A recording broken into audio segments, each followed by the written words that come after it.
आत्मा का सिंदूर कृष्णा एक छोटे से गांव में अपनी नई शादीशुदा जिंदगी शुरू कर रही थी। उसकी शादी राजीव से हुई थी, जो एक अच्छे परिवार से था। शादी के बाद वे दोनों एक पुराने और बड़े घर में रहने आ गए थे। यह घर बहुत खूबसूरत था, लेकिन इसके बारे में गांव वालों के बीच कुछ अजीब अफवाहें भी थीं। कहा जाता था कि इस घर में एक महिला की आत्मा बसी हुई है, जिसका नाम सविता था। सविता की शादी भी एक समय में यहां हुई थी, लेकिन शादी के कुछ ही सालों बाद उसकी रहस्यमयी मौत हो गई थी। कृष्णा और राजीव ने इन अफवाहों को महज एक कहानी मानकर अनदेखा किया और अपने नए जीवन की शुरुआत की। लेकिन घर में आते ही कृष्णा को अजीब सी घटनाएं महसूस होने लगीं। रात के समय कभी उसके कमरे में ठंडी हवा का आना, तो कभी बिस्तर पर अचानक से कोई गहरी सांसें महसूस होती।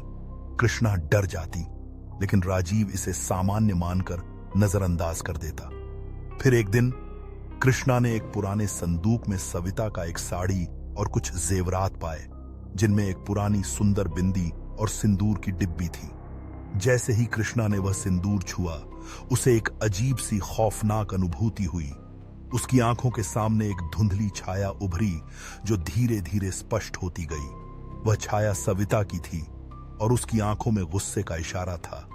कृष्णा ने डरते हुए वह सिंदूर वापस रख दिया, लेकिन उसके बाद से कुछ और ही घटनाएं घटने लगीं। एक रात कृष्णा के हाथों में अचानक सिंदूर से खून के धब्बे दिखाई दिए।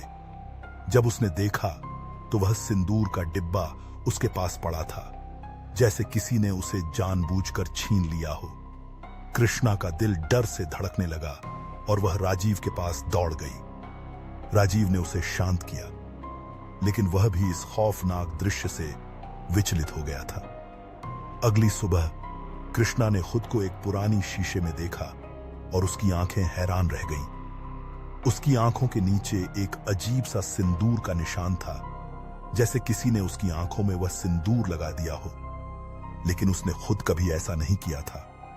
उसने राजीव से कहा, यह सिंदूर, यह सविता की आत्मा है। लेकिन राजीव ने इसे उसकी कल्पना समझा। धीरे धीरे कृष्णा की स्थिति और बिगड़ने लगी। वह अक्सर बड़बड़ाने लगी, जैसे कोई औरत उसके भीतर बोल रही हो। और एक रात कृष्णा के कमरे में वही धुंधली छाया फिर से आई, लेकिन इस बार उसने सिंदूर की डिब्बी उठाकर कृष्णा की आंखों में लगा दी। कृष्णा ने गहरे खून से सना सिंदूर देखा और उसी समय उसकी आंखों में वही गुस्सा और दर्द दिखने लगा, जो सविता की आत्मा में था। अगली सुबह जब राजीव ने कृष्णा को देखा, तो वह चौंक गया। कृष्णा की आंखें पूरी तरह से लाल हो चुकी थीं और उसके चेहरे पर एक डरावनी हंसी थी। कृष्णा ने राजीव से कहा, अब मैं सविता बन चुकी हूं। उसके बाद राजीव ने देखा कि कृष्णा के शरीर से सविता की आत्मा पूरी तरह से जुड़ चुकी थी और वह हर रात उस सिंदूर के साथ राजीव से बदला लेने के लिए उभरने लगी। कहा जाता है कि आज भी उस घर में सविता की आत्मा बसी हुई है और जो भी महिला उस सिंदूर को छूती है, वह आत्मा उस महिला के शरीर को अपना बना लेती है। घर के लोग अब कभी भी उस सिंदूर को हाथ नहीं लगाते, क्योंकि उन्हें पता है कि एक बार उसे छूने से वह आत्मा अपनी पूरी ताकत के साथ वापस लौट आती है।